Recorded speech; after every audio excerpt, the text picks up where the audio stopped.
அனைவருக்கும் வணக்கம். கதை பூக்களிலிருந்து இனிமையான கதைகளோடு நான். அழகும் ஆளுமையும் ஒருங்கே பெற்ற கிளியோபாட்ராவின் வாழ்க்கை வரலாற்றின் 5வது பாகத்தோட முடிவில் ஆண்டனி கிளியோபாட்ராவோட வரவுக்காக காத்துட்ருக்காரு. 6வது பாகத்தை இன்னைக்கு நாம் பார்க்கலாம். லெபனானின் சீடான் நகரத்துக்கு பக்கத்தில் இருக்க ஒரு துறைமுகத்துக்கு கிளியோபாட்ரா வரலாம் அப்படின்னு ஆண்டனி எதிர்பார்த்தாரு. எனவே அந்த இடத்தை நோக்கி தம் படைகளோட கிளம்புறாரு. கடும் குளிர், மழை வேறு, உணவு பற்றாக்குறை, கூடாரங்கள் கூட இல்லாமல் இரவில் வீரர்கள் வெட்ட வெளியில் தங்க வேண்டியிருந்துச்சு. எதையும் ஆண்டனி கண்டுகொள்ளலை. கிளியோபாட்ரா வரும் சமயத்தில் அந்த துறைமுகத்தை அடைஞ்சிடணும் அப்படின்றது மட்டுமே அவரோட எண்ணமாக இருந்துச்சு. அந்த கடும் பயணம் முடிந்து அவர்கள் அத்துறைமுகத்தை அடைந்த போது வீரர்கள் சுமார் 8000 பேர் பசியாலும் நோய்வாய்ப்பட்டும் இறந்து போனாங்க. போகட்டும், அதனால் என்ன, என் அன்பு காதலி என்ன ஆனால், அவள் இன்னும் ஏன் இங்கு வரல? துடிதுடித்து போனார் ஆண்டனி. அவளுக்கு நான் அனுப்பிய செய்தி சேரவில்லையோ? அவள் வரும் வழியில் ஏதாவது ஆபத்து நேர்ந்திருக்குமோ? என்னிடம் கோபம் கொண்டு வராமல் இருக்கிறாளோ? ஆண்டனி தனிமையில் புலம்பியபடியே தெரிஞ்சார். ஒரு வழியா கிளியோபாட்ரா வந்து சேர்ந்தாள். ஆண்டனி குதூகலத்தில் குதிக்கிறாரு. அவள் ஏராளமான உணவுப் பொருட்களும் ஆடைகள் மற்றும் பிற அத்தியாவசிய பொருட்களோடு வந்திருந்ததால் வீரர்களும் சந்தோஷப்பட்டாங்க. கிளியோபாட்ராவின் அருகாமையில் இருந்த ஆண்டனி அதற்கு பிறகு தன்னோட கடமைகள்லையும் கொஞ்சம் கவனம் செலுத்த ஆரம்பித்தார். ஆக்டேவியா உடைந்து போயிருந்தாள். ஆண்டனி குறித்த விஷயங்கள் ஒவ்வொன்றும் அவள் கவனத்துக்கு வந்த வண்ணம் இருந்துச்சு. என் கணவரை எப்படி மீட்பது? அவளும் கிளியோபாட்ரா போலவே செய்ய விரும்பினா. அதாவது உணவுப் பொருட்கள், உடை, பணம், கூடாரங்கள், பிற அத்தியாவசிய பொருட்களோடு படை ஒன்றையும் அழைத்து கொண்டு சென்று ஆண்டனிக்கு உதவுவது. தானே அதை முன்னின்று செய்யவும் விரும்பினா. அப்போது ஆண்டனி அவள் மேல் கவனத்தை திருப்ப வாய்ப்பு உண்டல்லவா? தன் அண்ணன் ஆக்டேவியஸிடம் அதற்காக அனுமதியும் கேட்கிறா. ஆண்டனி மேலே கடும் கோபத்தில் இருந்தாலும் தன்னோட தங்கைக்காக அந்த திட்டத்துக்கு அவர் சம்மதிக்கிறாரு. ஆக்டேவியா இத்தாலியிலிருந்து கிளம்புறா. கிளியோபாட்ரா மனசில் கிளி பரவ ஆரம்பிக்குது. ஐயோ, ஆக்டேவியா வந்து ஆண்டனியை கொத்திக்கிட்டு போயிட்டா என்ன செய்யறது? ஆண்டனி என்னை விட்டு பிரிஞ்சு ரோமுக்கு போயிட்டா, அதன் பிறகு அவராக என்னை தேடி வந்தாதான் உண்டு. நானும் அவரை தேடி பார்க்க கூட முடியாதே. நான் என்னோட ஆண்டனியை இழந்துடுவேணும் அப்படின்னு வருந்துறா. ஆண்டனி தன்னோடு இருக்கும்போது மிக மிக சந்தோஷமாக இருந்த கிளியோபாட்ரா அவர் அவளை விட்டு எங்காவது கிளம்பும் நேரத்தில் உடைந்து அழ ஆரம்பிக்கிறார். என்னை விட்டு நீங்கள் கொஞ்ச நேரம் கூட பிரிஞ்சா நான் எதற்காக வாழணும் அப்படின்ற எண்ணம் எனக்கு தோணுது அப்படின்னு சொல்கிறா.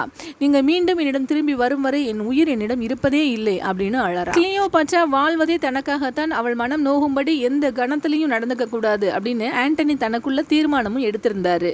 கிளியோபாட்ரா இன்னொரு காரியமும் செய்திருந்தா. ஆக்டேவியாவை விட தான் எந்த விதத்திலெல்லாம் சிறந்தவள், தன் காதல் எத்தனை புனிதமானது என்றெல்லாம் ஆண்டனிக்கு உணர்த்த விரும்பினார்.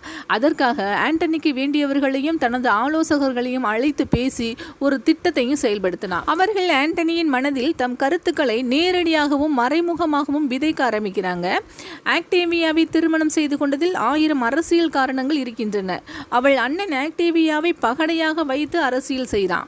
ஆனால் கிளியோபாட்ராவின் காதல் எவ்வளவு பரிசுத்தமானது தெரியுமா? அவள் அன்பை தவிர வேறு எதையுமே எதிர்பார்க்கலையே. ஆக்டேவியா மனைவி என்றாலும் நேற்று வந்தவள்.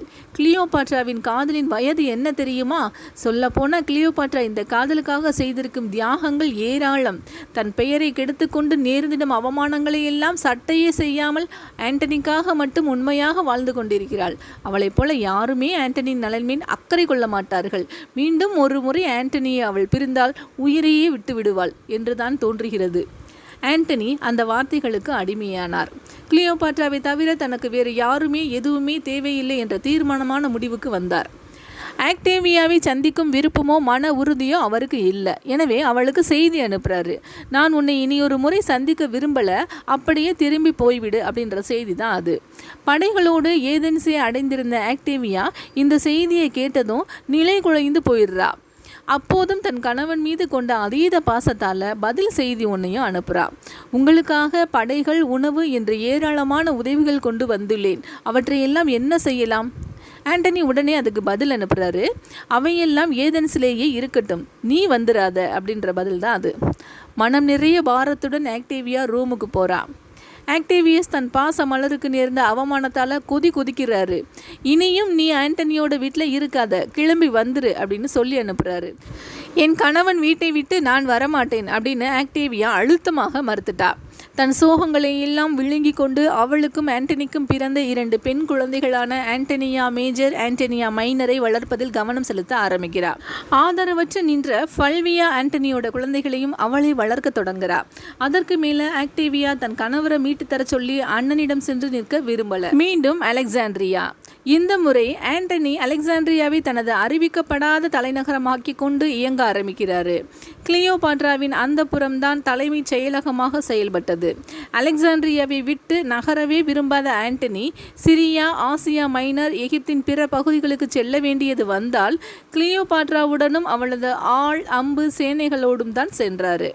இடைப்பட்ட காலத்தில் ஆண்டனிக்கும் கிளியோபாட்ராவுக்கும் வாரிசுகள் பிறந்திருந்தாங்க. ஆணொன்று பெண்ணொன்றாக இரட்டை குழந்தைகள் கிமு 40 டிசம்பரில் பிறந்தார்கள். அலெக்சாண்டர் ஹெலியோஸ் என்ற ஆண் குழந்தைக்கும் கிளியோபாட்ரா செலின் என்ற பெண் குழந்தைக்கும் பெயரிட்டாங்க. கிமு 36 ஒரு ஆண் குழந்தை பிறந்தது. அதற்கு கிளியோபாட்ரா வைத்த பெயர் 16ஆம் தாலமி பிலடெல்பியஸ். ரோம் மக்கள் ஒருபோதும் கிளியோபாட்ராவை ஏற்றுக்கொள்ளப் போவதில்லை. அவளுக்கும் ஆண்டனிக்கும் பிறந்த குழந்தைகளுக்கு கிளியோபாட்ராவின் வாரிசு தாலமி பரம்பரை என்ற அங்கீகாரத்தை எகிப்தியர் வழங்குவார்கள்.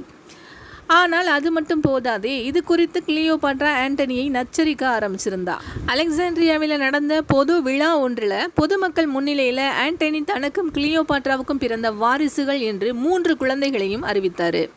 அத்தோடு நிறுத்திக்காம தன் அதிகாரத்தின் கீழ் வரும் ரோம் சாம்ராஜ்யத்தின் கிழக்கு பகுதிகளை பிரித்து தன் மகன்களான அலெக்சாண்டர், கிளியோபாட்ரா, பிலடெல்பியஸுக்கு பிரித்து கொடுத்தாரு.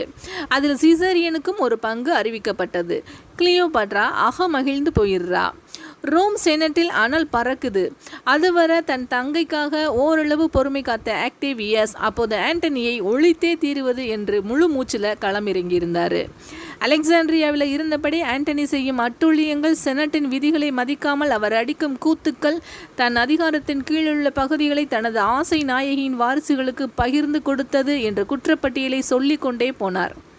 ரோம் சாம்ராஜ்யத்தின் கிழக்கு பகுதியின் அதிகாரம் கொஞ்சம் கொஞ்சமாக கிளியோபாட்ராவின் கையில் சென்றுவிட்டது என்று அவர் வைத்த குற்றச்சாட்டை ஆண்டனிக்கு ஆதரவாக இருந்த செனட் உறுப்பினர்கள் கூட மறுத்து பேசல. தன்னிலை விளக்கம் கொடுக்கும் விதமாக ஆண்டனி ரோமுக்கு தன் சார்பில் சிலரை அனுப்புறாரு. அவர்களும் ஆண்டனியின் விளக்கத்தை செனட்டில் முன்வைக்கிறாங்க. எதுவுமே எடுபடலை. ரோம் மக்களும் ஆண்டனியை முழு மூச்சா வெறுக்க ஆரம்பிச்சிருந்தாங்க. ஆக்டேவியஸ் ஆண்டனிக்கு எதிராக போர் தொடுக்க தயாராக ஆரம்பிச்சாரு. உரிய நேரத்தில் உதவிகள் எல்லாம் கண்டிப்பாக வந்து சேர்ந்துவிடும், கவலைப்படவே வேண்டாம். வெற்றி நமக்குத்தான். எபசஸ் துறைமுகத்தில் கிளியோபாட்ரா ஆண்டனிக்கு நம்பிக்கை ஊட்டும் விதமாக பேசிக்கிட்டு இருக்கா.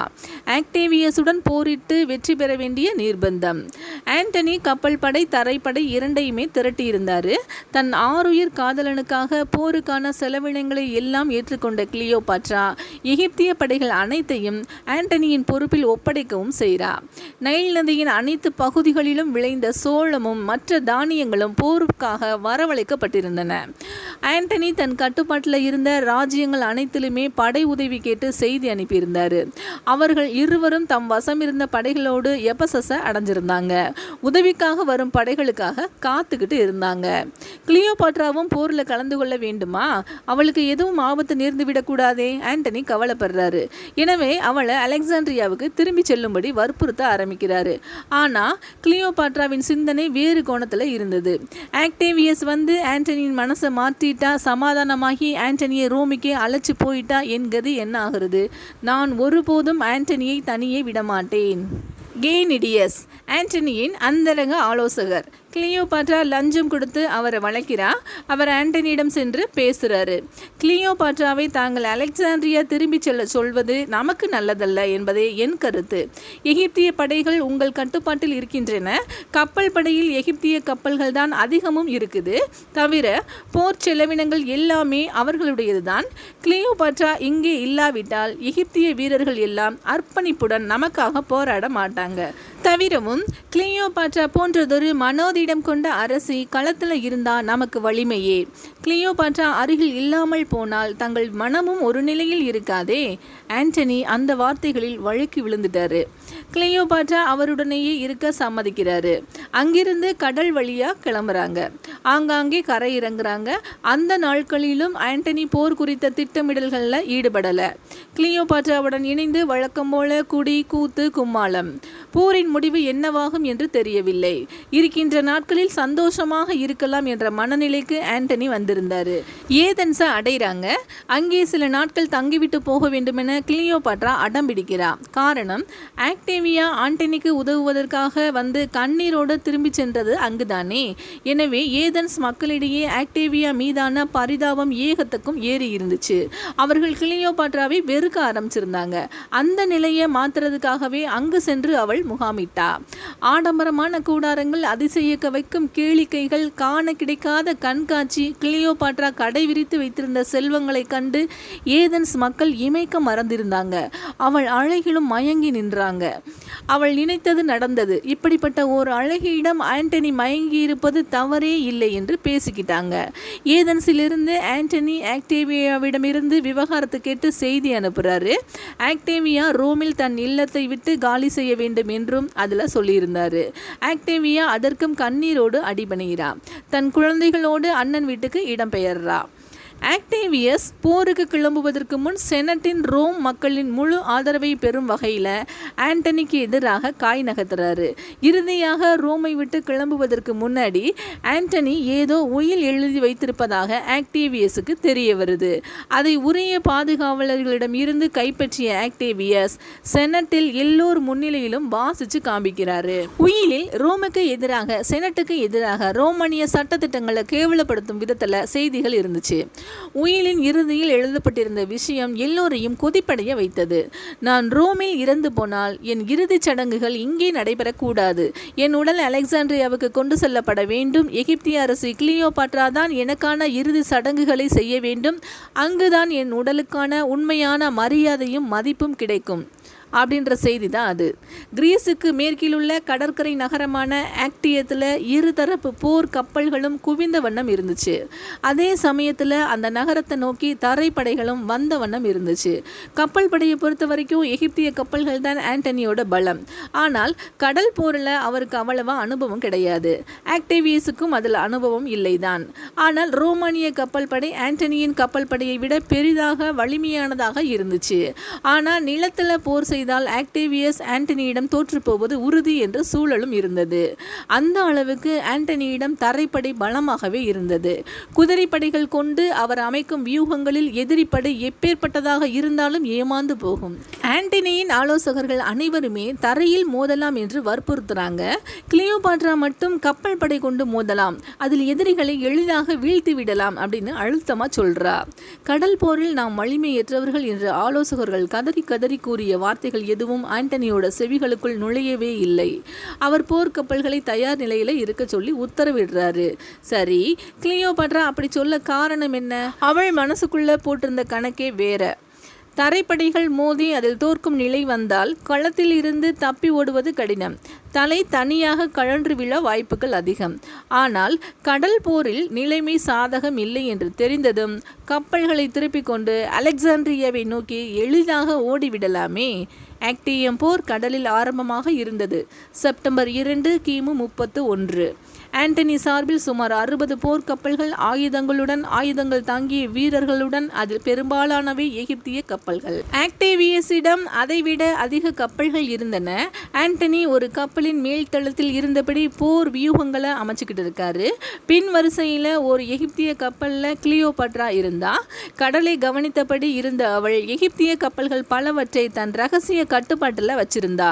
போரில் எதிரிகள் கை ஓங்கினால் தப்பித்து செல்ல வேண்டுமே, அதுக்கு தான் போர் ஆரம்பித்தது. ஆக்டேவியஸின் கப்பல்கள் முன்னேறி வந்து அதிரடி தாக்குதல்களை நடத்துச்சு.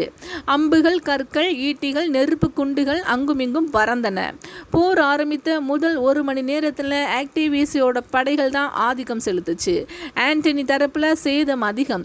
100 கப்பல்கள் போல மூழ்கடிக்கப்பட்ட. எல்லாவற்றையுமே தூரத்தில் இருந்து கண்காணிச்சுக்கிட்டு இருந்த கிளியோபாட்ரா பொறுமையை இழந்திருந்தா. தோற்று போய் விடுவோமோ என்ற பயம் அவளை அழுத்தியது. அங்கிருந்து தப்பித்து விடலாம் என்று முடிவு செய்கிறா. தன் ரகசிய கட்டுப்பாட்டில் இருந்த படைகளுக்கு பின்வாங்க சொல்லி உத்தரவு அனுப்புகிறா. கிளியோபாட்ராவின் கப்பலும் அதைத் தொடர்ந்து சில எகிப்திய கப்பல்களும் களத்திலிருந்து பின்வாங்கி செல்வதை கண்ட மற்ற கப்பல் தளபதிகள் குழம்பி நிற்கிறாங்க. சமாளித்து போராடி கொண்டிருந்த ஆண்டனியும் பரிதவிச்சு நிற்கிறாரு. கிளியோபாட்ரா களத்திலிருந்து பின்வாங்கினால் எகிப்திய கப்பல்கள் எல்லாமே கிளம்பி விடுமே. பயந்து போன ஆண்டனி அனைத்து கப்பல்களையும் பின்வாங்க சொல்லி உத்தரவிடுறாரு. தன் கப்பலையும் திருப்பி கொண்டு களத்திலிருந்து தப்பிக்க ஆரம்பிக்கிறாரு. எல்லா கப்பல்களுமே திரும்பி வருவதை கண்ட கிளியோபாட்ராவுக்கு தன் கப்பலின் முகப்பில் இருந்து அடையாள கொடி ஒன்றை காட்ட வைத்தாள். அதாவது தான் அந்த கப்பலில் இருப்பதாக ஆண்டனிக்கு செய்தி சொன்னா. ஆண்டனி அந்த கப்பலை நெருங்குறாரு. கிளியோபாட்ராவின் கப்பலுக்கு மாறுகிறாரு. அவர் அவளை தேடவே இல்லை. யாரிடமும் ஒரு வார்த்தை கூட பேசவும் இல்லை. கப்பலின் முன் முனைக்கு சென்று தலையை கவிழ்ந்தபடி அமர்ந்து கொண்டாரு. தான் செய்தது சரியா தவறா கிளியோபாட்ராவுக்கு தெரியல. ஆனால் ஆண்டனி முன் சென்று நிற்கும் தைரியமோ மனநிலையோ அவளுக்கும் இல்லை. விரக்தி மேலிட கப்பலில் கீழ்த்தளத்தில் கண்ணீரில் மிதந்து கொண்டிருக்கிறார் கிளியோபாட்ரா. ஏதோ ஆபத்து நெருங்குவது போன்ற உள்ளுணர்வு. ஆண்டனி தன் கப்பலின் பின் திசையில பார்க்கிறாரு. தூரத்துல ஏராளமான படகுகள், அதில் நிறைய ரோமானிய வீரர்கள் ஆண்டனியையும் கிளியோபாட்ராவையும் குறிவைத்து துரத்தி வந்துகிட்டு இருக்காங்க. இந்த முறை ஆண்டனிக்குள் இருந்த பழைய வீரம் விழித்து கொண்டது. தன் கப்பலை வேகப்படுத்தி தப்பிக்க சொல்லல, கப்பலை அப்படியே திருப்ப சொன்னாரு. அந்த படகுகளின் மத்தியில் கொண்டு போய் நிறுத்துறாரு. படகுகளில் இருந்து ஆயுதங்கள் பாய்ந்து வந்தன. ஆண்டனியே கையில் ஆயுதங்களுடன் களம் இறங்குறாரு. ஆட்களை குறிவைக்காமல் படகுகளை குறிவைத்து கவிழுங்கள் அப்படின்னு தன் வீரர்களுக்கு கட்டளையிடுறாரு. படகுகள் எல்லாம் கவிழ்க்கப்பட ரோமானிய வீரர்கள் பலர் கடலில் தத்தளிச்சுக்கிட்டு இருக்காங்க. தப்பி கப்பல் மேல் ஏறி வந்தவங்க கொல்லப்பட்டாங்க. அந்த சிறிய வெற்றி ஆண்டனியை கொஞ்சம் ஆசுவாசப்படுத்துச்சு. மீண்டும் தன் பழைய இடத்துக்கே சென்று அமர்ந்துகிட்டாரு. பறந்து விரிந்த வானம் அவரது பழைய போர் வெற்றிகளை தூண்டிவிட்டு கொண்டே இருந்தது. 3 நாட்கள் தொடர்ந்து பயணம். ஒயினை தவிர வேறெதையும் ஆண்டனி தொடவில்லை. அவரோ கிளியோபாட்ராவோ ஒருவரை ஒருவர் பார்த்து கொள்ளவும் இல்லை. கிரீஸுக்கு அருகே ஒரு நகரத்தில் கரை இறங்குறாங்க. கிளியோபாட்ராவின் தோழிகள் ஆண்டனியை சென்று பார்க்குறாங்க. அவரை சமாதானப்படுத்தும் விதத்தில் பேசுகிறாங்க. அவரை சாப்பிட வைக்கவும் முயற்சி செய்கிறாங்க. தயவு செய்து அரசியை வந்து பாருங்கள் என்று கெஞ்சவும் செய்கிறாங்க. ஆண்டனியோட அமைதி தொடர்ந்தது. ஆக்டியத்தில் நடந்த சண்டையில் ஆண்டனியின் சில கப்பல்கள் தான் வீழ்த்தப்பட்டிருந்தன. வீரர்களும் அதிக எண்ணிக்கையில் கொல்லப்படவில்லை. எதிர்த்தரப்பிலும் ஓரளவு வீரர்கள் கொல்லப்பட்டிருந்தார்கள். சொல்லப்போனால் அவர்கள் பிடி தளர்ந்திருந்ததே தவிர தோல்வியடையும் நிலையில் இல்லை. நின்று போராடி இருந்தால் ஆண்டனிக்கு சாதகமாக கூட நிலைமை மாறி இருக்கலாம். இத்தனைக்கும் மிக வலிமையான தரைப்படை அருகிலிருந்த நிலப்பரப்பில்தான் காத்திருந்தது. கிளியோபாட்ராவின் அவசர புத்தி அதற்கு ஆண்டனியும் தன்னை பலியாக்கிக்கிட்டாரு. அப்போது கரையிறங்கி இருந்த துறைமுகத்திலேயே ஏராளமான வணிக கப்பல்கள் இருந்தன. ஆண்டனி அங்கு இருப்பதை அறிந்த வணிகர்கள் பலரும் அவருக்கு கப்பல்கள் கொடுத்து உதவ முன் வந்தாங்க. ஆனால் கொஞ்சம் கூட நம்பிக்கையே இல்லாமல் விரக்தியின் உச்சத்தில் இருந்த ஆண்டனி அதற்கு பதில் எதுவுமே சொல்லல. அரசி உடனே அலெக்சாண்ட்ரியாவுக்கு திரும்ப விரும்புகிறார் அப்படின்னு கிளியோபாட்ராவிடமிருந்து செய்தி வந்தது. அதற்கும் ஆண்டனி மறுப்பு தெரிவிக்கல. அத்தனை கோபத்திலும் விரக்தியிலும் அவளை பின்தொடர்ந்து செல்வதைத்தான் அவரது மனமும் அங்கிருந்து கிளம்புவதற்கு முன் தன் நெருங்கிய நண்பர்கள், தளபதிகள், ஆதரவாளர்களை அழைக்கிறாரு. தன் வசம் இருந்த முக்கிய செல்வங்களை எல்லாம் பங்கு போட்டு கொடுக்கிறாரு.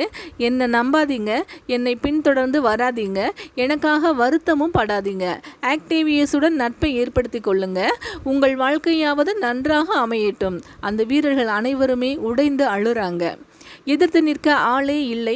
ஆண்டனியுடனான போர் இவ்வளவு எளிதாக இருக்கும் என்று ஆக்டேவியஸ் நினைத்து கூட பார்க்கல. ஒரே நாளில் சில மணி நேரத்தில் ரோம் சாம்ராஜ்யம் முழுவதும் ஆக்டேவியஸின் உள்ளங்கையில். தரை வழியாக சென்று ஆண்டனிக்கான ரோம் சாம்ராஜ்யத்தின் கிழக்கு பகுதிகள் ஒவ்வொன்றையும் கைப்பற்ற ஆரம்பிக்கிறாரு. எதிர்ப்புகளே இல்லை. தலைமை சரியில்லாததால் ஆண்டனியின் வீரர்கள் சாறை சாறையாக போய் ஆக்டேவியஸ் பக்கம் சேர்ந்துக்கிட்டாங்க. எகிப்து வரை சென்று கைப்பற்றி விட வேண்டும், ஆண்டனியையும் கிளியோபாட்ராவையும் சிறைப்பிடித்து விட வேண்டும் என்ற நோக்கத்தோட அவர் நிதானமா முன்னேறிக்கிட்டே இருக்காரு. ஆண்டனியும் கிளியோபாட்ராவும் அலெக்சாண்ட்ரியாவை அடைந்திருந்தாங்க. பார்க்க பேச ஆரம்பிச்சிருந்தாங்க. ஆனால் முன்பிருந்த அதீத காதலும் அளவு கடந்த அன்பும் அப்போது இல்லை. ஒருவித பயம் இருவரது கண்களிலும் இருந்தது. கிளியோபாட்ரா தனது முக்கிய செல்வங்களை எல்லாம் திரட்டுறா. அவற்றையெல்லாம் எகிப்தின் வடகிழக்கில் உள்ள சூயஸ் நகரத்துக்கு அனுப்பி வைக்கிறார். அவை அங்கே நிறுத்தி வைக்கப்பட்டிருந்த 2 கப்பல்களில் ஏற்றப்பட்டன. செல்வங்களை எல்லாம் செங்கடல் வழியாக ஆக்டேவியஸின் ஆதிக்கத்தில் இல்லாத அரேபியாவுக்கோ அல்லது இந்தியாவுக்கோ பத்திரமாக கொண்டு சேர்த்துவிட வேண்டும். பிறகு அந்த இடத்துக்கு தானும் ஆண்டனியும் தப்பிச்சு சென்று விட வேண்டும் என்பது அவளோட திட்டம். செங்கடலில் அந்த கப்பல்கள் 2ம் அரேபியர்களால் சுற்றி வளைக்கப்பட்டன. பாதுகாப்புக்கு அதில் சென்ற எகிப்திய வீரர்கள் அனைவருமே கொல்லப்பட்டாங்க. செல்வங்கள் அனைத்தும் அரேபியர்களால் கொள்ளையடிக்கப்பட்டன. கிளியோபாட்ரா மனம் வெறுத்து போயிட்டா. அதுக்கு மேலே அலெக்சாண்ட்ரியாவிலிருந்து தப்பிச்சு செல்ல எந்த முயற்சியுமே எடுக்கல. எதுவாக இருந்தாலும் அலெக்சாண்ட்ரியாவில் இருந்தே போராடி பார்க்கலாம் என்ற மனநிலைக்கு வந்திருந்தா. சில நாட்கள் மனம் வெறுத்து முற்றும் துறந்த ஒரு துறவி போல திரிந்த ஆண்டனியால நீண்ட காலத்துக்கு அந்த வேஷத்துல இருக்க முடியல. ஆக்டேவியஸின் படைகள் கிரீஸை தாண்டி விட்டன. ஆசியா மைனர் ஆக்டேவியஸிடம் முழுவதுமாக வீழ்ந்து விட்டது. இது போன்ற செய்திகள் ஆண்டனியை தொடர்ந்து வதைத்தன. மீண்டும் கிளியோபாட்ராவின் அந்தப்புறத்தில் தஞ்சமடைகிறாரு. அனைத்தையும் மறக்க இருவருமே அளவின்றி குடிக்க ஆரம்பிக்கிறாங்க. விருந்துகள் நடைபெற்ற வண்ணம் இருந்துச்சு. விருந்தினர் கூற்றம் ஒன்றை சேர்த்து கொண்டு வலுக்கட்டாயமாக இன்பங்களை அனுபவிக்க ஆரம்பிக்கிறாங்க. கிளியோபாட்ரா ஒரு ஆராய்ச்சியில் இறங்கி இருந்தா. ஆக்டேவியஸிடம் சிக்கிக்கொள்ளவே கூடாது. அவன் நெருங்கி வரும் பட்சத்தில் உடனே மரணத்தை அழைத்து கொள்ள வேண்டும். எப்படி? அதிகம் வலி இல்லாமல் அதிகம் அவஸ்தைக்கு உள்ளாக்காமல் உடனடியாக மரணத்தை தரும் விஷம் எது? விருந்துகளின் போது விஷ பரீட்சை நடந்தது. கைதிகள் அடிமைகள் விதவிதமான விஷங்களை குடிக்க கட்டாயப்படுத்தப்பட்டாங்க. அதிகம் துடிதுடிக்காமல் விரைவில் மரணம் அடைவது யார் என்று கிளியோபாட்ரா கண்காணிச்சுக்கிட்டு இருக்கா. அடுத்ததாக விதவிதமான பாம்புகள், தேள்கள், பிற விஷ ஜந்துக்கள் கொண்டு வரப்பட்டன. கைதிகள் அடிமைகள் அவற்றிடம் கடிபட்டு இறந்தாங்க. கிளியோபாட்ராவின் ஆராய்ச்சி குறித்து அறியாத ஆண்டனிக்கும் பிற விருந்தினர்களுக்கும் போதையின் பிடியில் அந்த விஷ விளையாட்டு மிகச்சிறந்த பொழுதுபோக்காக தெரிஞ்சிச்சு. ஒரு நாள் ஆண்டனிக்கு சந்தேகம் வந்தது. இவள் ஏன் தினமும் விஷத்தை வைத்து பரிசோதனை செய்கிறாள்? என்னையும் விஷம் வைத்து கொன்று விடுவாள். கிளியோபாட்ரா ஆண்டனிக்கு மது ஊற்றி கொடுக்க அவர் வாங்க மறுக்கிறாரு. நீ குடித்து விட்டு தா என்றார் கொஞ்சம் சந்தேகத்தோட. அவளுக்கு சுருக்கென்றது. வெளியில காட்டிக்கல. குடித்துவிட்டு கொடுக்கிறா. மறுநாள் கிளியோபாட்ரா விதவிதமான மாலைகளால் அந்த புறத்தை அலங்கரிக்க சொல்றா. ஒரு குறிப்பிட்ட மாலையில உள்ள பூ விதழ்களில் விஷம் தடவப்பட்டிருந்துச்சு. ஆண்டனி அந்த புறத்துக்கு வர்றாரு. அவர் மேல மாலைகளை எரிந்து விளையாடுறா. அவரும் விளையாடுறாரு. பின் கழுத்துல ஒரு மாலையை அணிந்து கொண்டு அவர் கழுத்தில் அந்த விஷ மாலையை அணிவிக்கிறா. ஒயின் அருந்த ஆரம்பிக்கிறாங்க. தன் கழுத்து மாலையில் உள்ள சில பூ விதழ்களை பிக்கிறா. அவற்றை தன் ஒயின் கோப்பையில போடுறா. ஒயினை உறிஞ்சிரா. இப்படி பருகினால் ஒயின் நறுமணத்துடன் இருக்கிறது, செய்து பாருங்கள் அப்படின்னு சொல்றா. ஆண்டனியும் தன் கழுத்து மாலையில் இருந்த சில பூ விதழ்களை பிக்கிறாரு. தன் கோப்பையில போடுறாரு.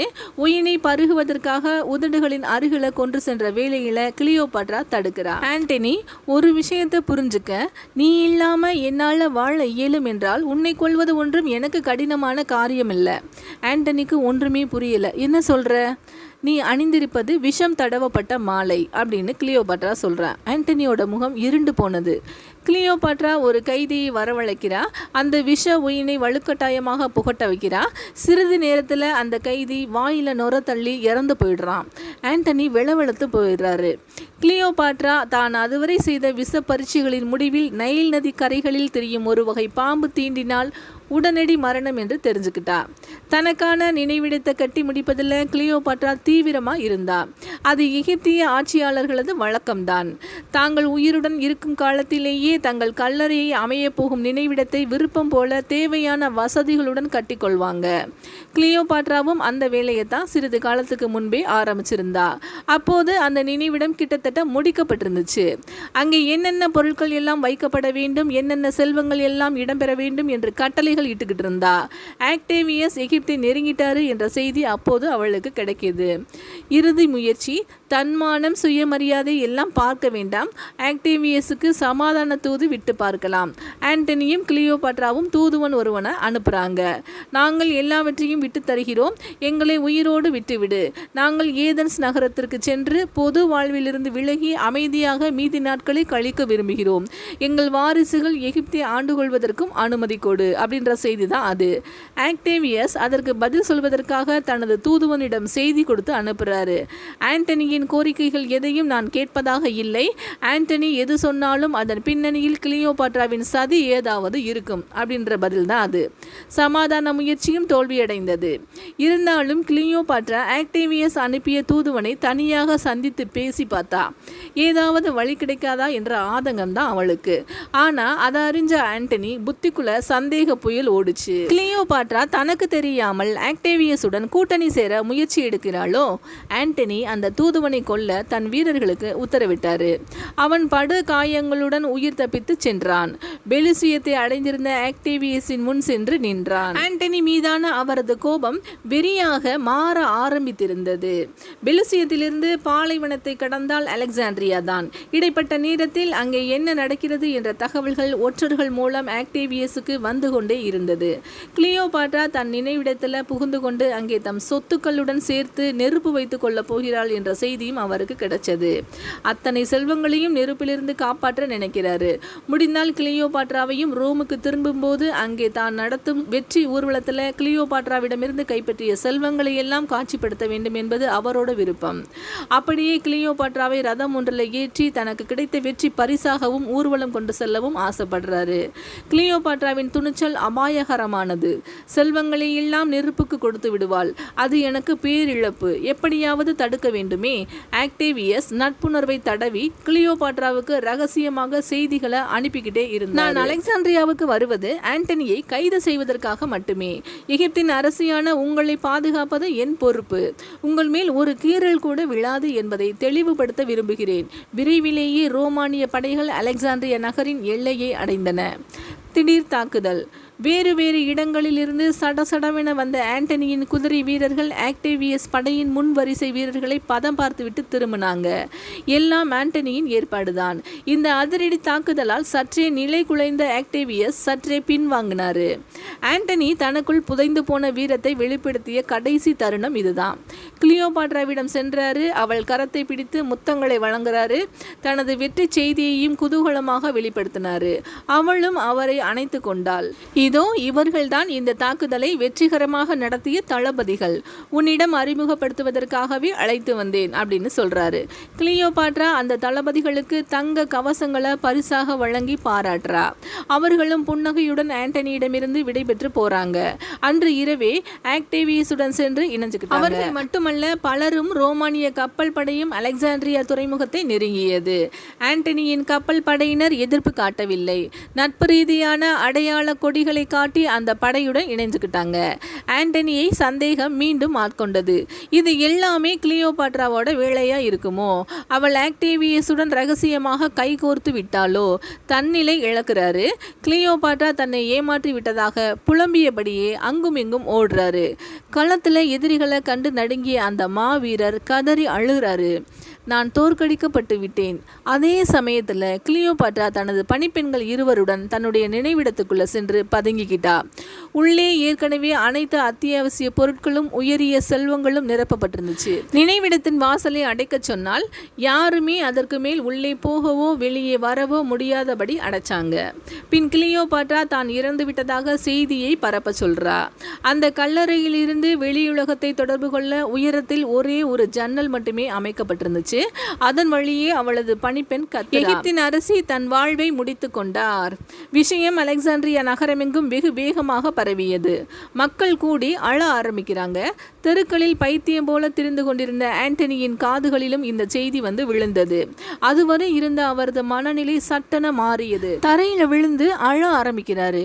ஐயோ கிளியோபாட்ரா, போய்விட்டாயா? உன்னை விட்டு நான் எங்கே செல்ல போகிறேன்? நானும் உன்னிடமே வந்து விடுகிறேன் அப்படின்னு அழ ஆரம்பிக்கிறார். ஆண்டனி முதலில் அலெக்சாண்ட்ரியாவுக்கு ஒரு சாதாரண தளபதியாக வந்தபோது அவரை வியப்புடன் மரியாதையுடன் நோக்கிய மக்கள் அப்போது பரிதாபமாக பார்த்தாங்க. சிலர் அவருக்காக அழவும் செய்தாங்க. எரோஸ், நீ என்னை குத்தி கொள்ள வேண்டும், இது என் கட்டளை. அரண்மனைக்குள் வந்திருந்த ஆண்டனி தன் விசுவாசமான வேலையாளான எரோஸின் கையில் வாழ கொடுத்திருந்தாரு. தன்னை கொல்லும்படி மேலும் மேலும் வற்புறுத்துறாரு. கைகள் நடுநடுங்க வாளை உயர்த்திய எரோஸ் சட்டென தன்னை குத்தி கொண்டான். சிறிது நேரத்தில் துடிதுடித்து இறந்தும் போனான். நன்றி எரோஸ், நீ எனக்கு பாதை காட்டிவிட்டாய். உன்னை போலவே நானும் என்னை குத்தி கொள்கிறேன். ஆண்டனி எரோஸின் உடலிலிருந்து வாளை உருவினாரு. தன்னையே குத்திக்கிட்டாரு. தடுமாறி அருகிலிருந்த கட்டிலில் சென்று விழுறாரு. ஆழமான காயம்தான், ஆனால் உயிர் போகும் அளவுக்கு இல்லை. ஆண்டனியால் அந்த கத்தியை தன் உடலிலிருந்து உருகவும் முடியவில்லை. வழியில கதறாரு, யாராவது என்னை கொல்லுங்களேன். அங்கே ஓடி வந்த அரண்மனை பணியாளர்கள் எதுவும் செய்ய தோன்றாமல் கலங்கி நின்றாங்க. அப்போது ஆண்டனியின் உதவியாளர் ஒருவர் ஓடி வர்றாரு. ஆண்டனியின் நிலை கண்டு பதறிய அவர், ஐயோ அவசரப்பட்டு விட்டீங்களே, அரசு இறக்கவில்லை, உயிரோடு தான் கல்லறைக்குள்ளே இருக்காங்க அப்படின்னு சொல்றாரு. ஆண்டனியின் கண்களில் பிரகாசம். என் கிளியோபாட்ரா இறக்கவில்லையா? நான் அவளை இறுதியாக ஒரு முறை பார்க்க வேண்டுமே, தயவு செய்து என்னை அவளிடம் அழைத்து போங்கள், இது என்னோட இறுதி ஆசை அப்படின்னு சொல்றாரு. தன் பலத்தை திரட்டிய ஆண்டனி வாளை உடலிலிருந்து எடுத்து போட்டாரு. இரத்தப்போக்கு அதிகமானது. பணியாளர்கள் அவரை தூக்கி கொண்டு போனாங்க. ஆனால் கிளியோபாட்ராவின் கல்லறை தான் அடைக்கப்பட்டு விட்டதே. உயிரே இருக்கும் ஜன்னல் வழியாகத்தான் ஆண்டனியை உள்ளே இறக்க வேண்டும். ஆண்டனி வந்திருக்கிறார் என்று அறிந்ததும் கிளியோபாட்ரா கயிறையும் சங்கிலியையும் ஜன்னல் வழியே போட சொல்றா. அவர் உயிருக்கு போராடி கொண்டிருக்கிறார் என்று தெரிந்ததும் அவளே ஏணியில் ஏறி நிற்கிறார். அவளும் 2 பணிப்பெண்களும் கயிற்றின் மறுமுனையில் கட்டப்பட்டிருந்த ஆண்டனியை சிரமப்பட்டு மேலே இழுக்கிறாங்க. ஏற்கனவே காயத்துடன் இருந்த அவர் மேலும் வேதனையில கதறாரு. கொஞ்சம் பொறுத்து கொள்ளுங்கள் ஆண்டனி என்று அழுதபடியே கிளியோபாட்ரா தன் பலத்தை எல்லாம் திரட்டி தன் உயிர் காதலனை மேலே இழுக்கிறார். ஒரு வழியாக ஆண்டனியை ஜன்னலுக்குள் கொண்டு வந்தாங்க. அவரது உயிர் ஊசலாடிக்கிட்டு இருந்தது. மூவரும் சேர்ந்து உள்ளே இழுத்து போட்டாங்க. கிளியோபாட்ரா தன் காதலனை மடியில் கிடத்திக்கிட்டா. கதறி அழுறா. இரத்தத்துல தோய்ந்திருந்த அவரது முகத்தை தொடச்சு விட்டா. மிகவும் ஆழமான காயங்களை கொண்ட ஆண்டனி உயிர் பிழைத்து வந்தாரா? இனி ஆண்டனி கிளியோபாட்ராவின் அடுத்த நிலைதான் என்ன? நாம அடுத்த பாகத்துல இதை பார்க்கலாம். நன்றி.